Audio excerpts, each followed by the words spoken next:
Hey everyone, today I'm going to show you how to display a PowerPoint presentation in OBS Studio. Without any further ado, let's get started. First, go ahead and open your OBS application on your computer. Now, here's something important you need to know before we continue. Make sure you have your PowerPoint presentation already open and running on your system. This is a crucial step because OBS won't be able to detect PowerPoint as a window source unless it's actively running, so don't skip this part.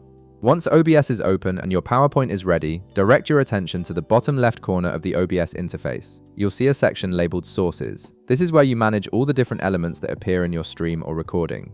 Look for the plus icon in this Sources panel and click on it. A menu will pop up showing various capture options available to you. From this list, select Window Capture. This option allows OBS to capture specific application windows running on your computer, which is exactly what we need for displaying your presentation. After selecting Window Capture, a new dialog box will appear asking you to name your source. It's a good idea to give it a clear descriptive name so you can easily identify it later, especially if you plan to use multiple sources. For this tutorial, let's type PowerPoint as the name, then click OK to proceed. Now you'll see another window with several configuration options.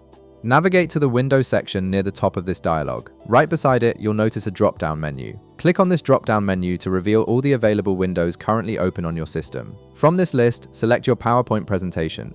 OBS will now be able to capture and display whatever's showing in your PowerPoint window. Once you've selected your PowerPoint presentation from the drop-down, click OK to confirm your settings. You should now see your presentation appearing in the OBS preview window.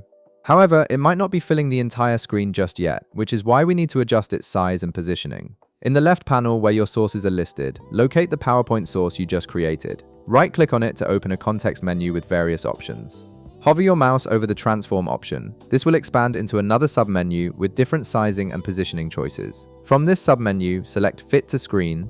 This will automatically scale your PowerPoint presentation to fill the entire preview window in OBS, ensuring your viewers see the presentation in full screen without any awkward borders or empty space around it. And that's it. Your PowerPoint presentation is now properly configured and displayed in OBS Studio, ready for streaming or recording. If this video helped you out, be sure to leave a like, subscribe, and I'll see you in the next one.